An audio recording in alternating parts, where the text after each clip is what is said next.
এরকম স্পষ্ট হতো। ইভেন মির্জা আব্বাসকেও তাকেও তার নাম এসেছে, মানে অনেকে তার দিকেও তীর ছুঁড়েছে। তো বিষয়টা যদি এরকম হতো যে হ্যাঁ একজন হত্যাকাণ্ড হয়েছে এই কারণে এবং কারা হত্যা করেছে সেটা যদি মোটামুটি একটা ধারণা পেতাম তাহলে সমস্যা ছিল না। কিন্তু আমরা তো দেখলাম যে প্রত্যেকটা জায়গাতেই আপনার মানে খুব কিছু কিছু অকাট্য যুক্তি আছে বিশ্বাস করার যে এরা খুন করতে পারে, মুক্তিযুদ্ধ বিরোধী শক্তিও খুন করতে পারে, আবার ওখানে যে প্রার্থী আছে সেও পারে, আবার ভারতে যারা আছে তারাও পারে, আবার অন্য কেউ পারে। হ্যাঁ, এরকম একটা পরিস্থিতিতে মানে এমনকি পুলিশ এবং সরকারের ভূমিকাও প্রশ্নবিদ্ধ।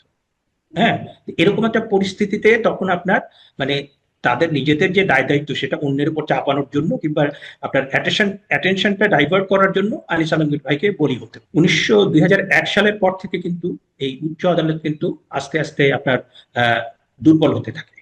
এবং গত আমলে কিন্তু আপনার আমি বলবো যে এই উচ্চ আদালত তাদেরকে নানাভাবে আপনার সেই প্রাতিষ্ঠানিকতা নষ্ট হয়েছে।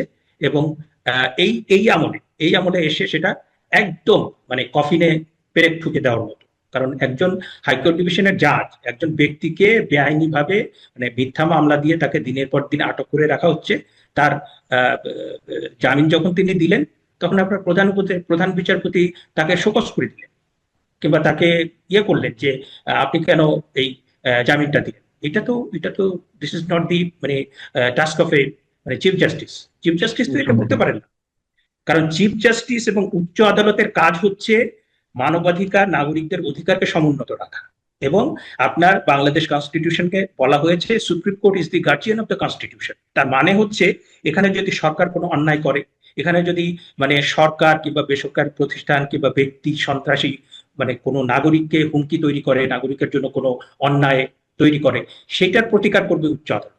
কিন্তু এখানে জামিন পাওয়ার যে বৈধ অধিকার, যে আমরা দেখতে পাচ্ছি যে আমাদেরকে একটা মিথ্যা মামলায় মব করে একটা মিথ্যা মামলায় আমাদেরকে জেলে পাঠিয়ে দিনের পর দিন মাসের পর মাস আমাদেরকে ওখানে আপনার বন্দি করে রাখা হচ্ছে এবং জেলখানার পরিবেশ আমাদের মতো অসংখ্য অসংখ্য মানুষ রয়েছে নিরপরাধ, প্রকৃত অপরাধে যেমন রয়েছে, আবার অসংখ্য নিরপরাধ মানুষ রয়েছে। এবং সবচেয়ে বড় সিগনিফিকেন্ট যে বিষয়টা আমার কাছে, আমি দেখলাম আমার সাথে ছিল 17 বছরের শিশুরা, 17 বছরের শিশুরা তাদেরকে আটক করে রাজনৈতিক মামলা দেওয়া হচ্ছে, সন্ত্রাস বিরোধী আইনে মামলা দেওয়া হচ্ছে এবং তাদের বয়স বাড়িয়ে দেওয়া হচ্ছে, তাদের জামিনটাও হচ্ছে না।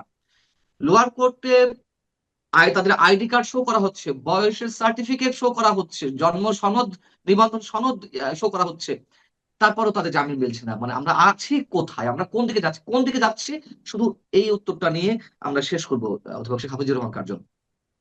আমি আসলে যেটা বলবো যে আসলে যে কথাটা বলছিলাম যে ডক্টর মোহাম্মদ ইউনূস ওনার যে ক্ষমতা, সেই ক্ষমতা আসলে বাংলাদেশের আইন শৃঙ্খলা, বিচার এবং মানুষের যে নিরাপত্তা সুরক্ষা সেটিকে আপনার ছিনতাই করেছে কিংবা অপহরণ করেছে। এবং আমি আপনার এই অনুষ্ঠানের মাধ্যমে একটু শেয়ার করতে চাই যে আপনার যারা গ্রেপ্তার হয়েছে তাদের অনেককেই মানে যদি আপনার আগের আমলে যারা দুর্নীতি করেছে, যারা টাকা পাচার করেছে, যারা নানাভাবে আইন লঙ্ঘন করেছে কিংবা মানুষের ভোগান্তির কারণ হয়েছে, তাদের বিরুদ্ধে সুনির্দিষ্ট অভিযোগের মাধ্যমে ডিউ প্রসেস অফ লতে আপনি সবকিছু করেন, কোনো আপত্তি নেই। আমরা সেই জন্যই তো আমরা মানে সবসময় আমরা কথা বলি যে কেউ মানে সরকারে থাক সে আইনসঙ্গত ভাবে রাষ্ট্রটা পরিচালনা করবে এবং যে অন্যায় করবে, যে দুর্নীতি করবে, যে পাচার করবে তার জন্য শাস্তিটা। কিন্তু আপনি এই 5ই আগস্টের পরে অনেককেই গ্রেপ্তার করা হয়েছে এবং যে মানে গ্রেপ্তার করা হয়েছে যেমন তৌফিক ইলাহি চৌধুরী। হ্যাঁ, তৌফিক ইলাহি চৌধুরী সম্পর্কে আমি কিন্তু খুব বেশি জানতাম। হ্যাঁ, পরে আমি দেখলাম যে উনি একজন 1968-69 সালে উনি ঢাকা বিশ্ববিদ্যালয়ের অর্থনীতি বিভাগের শিক্ষক ছিলেন। তারপরে তিনি মানে পাকিস্তান সিভিল সার্ভিসে জয়েন করেন এবং সেই অবস্থায় তিনি কিন্তু মুক্তিযুদ্ধ করেছেন।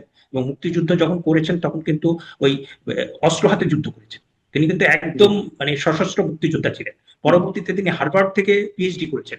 তিনি কবি জসিমউদ্দিনের যে মেয়ে তাকে বিয়ে করেছেন।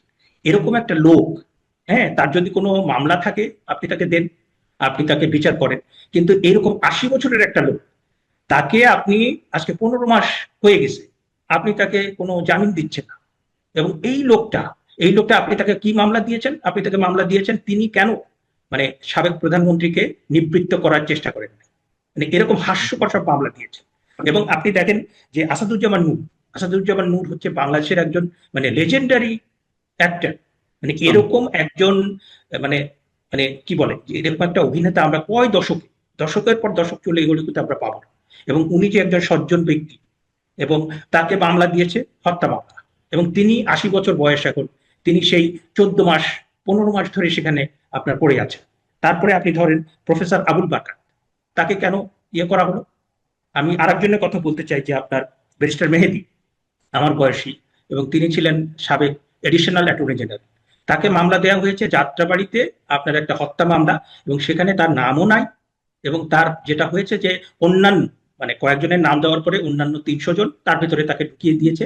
এবং তার তার আপনি তার তার বিষয়টা তো আপনার ভয়ঙ্কর। সাবেক বিচারপতি খায়রুল হক, তার বিরুদ্ধে অভিযোগটা কি, যে তার যে তিনি যে মানে রায়ের মধ্য দিয়ে তত্ত্বাবধায়ক সরকারের যে বিধানটা সেটাকে বিলুপ্ত করেছে, সেইটা তো প্রচন্ড সমালোচনা আছে, আমি নিজেও সমালোচনা করেছি, আপনি হয়তো বা করবেন। কিন্তু এরকম সমালোচনা তো অনেকের বিরুদ্ধে আছে, এবং এই সমালোচনা আপনি যদি সেটা সমালোচনা করে থাকে সেটাকে রিভিউ করে আপনি পরিবর্তন করেন।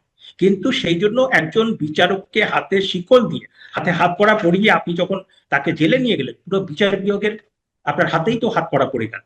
এই জিনিসটা তো একটা সিম্পল আন্ডারস্ট্যান্ড। এবং এই লোকটা আপনার বিচারপতি খায়রুল হক ইতিমধ্যে 2বার হার্ট অ্যাটাক হয়ে গেছে, তার হসপিটালের ভিতরে তার 2বার হার্ট অ্যাটাক হয়ে গেছে। এবং এই সরকার এত নির্মম যে 80 বছরের এই সমস্ত ব্যক্তি, আসাদুজ্জামান নূর, তৌফিক এলাই চৌধুরী, বিচারপতি খায়রুল হক, 80 বছর বয়সের একজন ব্যক্তি, তাদেরকে মিথ্যা মামলা দিয়ে মাসের পর মাস, মানে এটা তো মানে তারা তো মারা যাবে। এবং আপনি তাদেরকে বিচার করেন, আমরা তো বলছি যে বিচার আপনি করেন, বিচার করেন, কিন্তু তাদের জামিন দিয়ে তাদেরকে সুস্থ।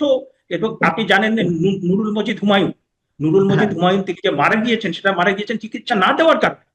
কারণ আপনার তার প্রথমে ডেঙ্গু, তারপরে বোধহয় চিকনগুনিয়া হয়েছিল, এবং ডেঙ্গু হওয়ার পরে তিনি হাঁটতে পারছেন না, তাকে একটা হুইল চেয়ারের ব্যবস্থা করা হয়, এবং তিনি মানে গাটা ফুলে গিয়েছে, তাকে একটা জায়গায় মানে একটা রুমের ভিতরে ফেলে রাখা হয়েছে, কেউ নাই, তার ফ্যামিলিকেও খবর দেওয়া হয় নাই। এবং তিনি যখন আপনার তাকে যখন মানে লাশ বের করা হয়, তখনও তার হাতে হাত পড়া ছিল।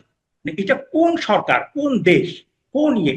এবং আপনি নজিবুর রহমান সাবেক মানে এনবিআর এর চেয়ারম্যান ছিলেন, ওনার চোখের অপারেশন হয়েছিল, চোখের অপারেশনের জন্য আপনার পিজিতে নিয়ে গিয়েছে, রাতের বেলা উনি যখন জ্ঞান ফিরে তখন দেখেন যে উনার হাতে হাত পড়া, মানে হাত পড়া পরানো অবস্থায় উনাকে মানে অপারেশন করা হচ্ছে। এটা কোন দেশ? এটা কি মানে মানে বর্বরতার কোন ইয়েতে থাকলে মানে এরা যদি ধরেন যে সামরিক শাসন বাংলাদেশে অনেকবার হয়েছে, সামরিক শাসন হলে তো আমরা তাদেরকে বলি যে মানে জঙ্গলের শাসন, বর্বর শাসন।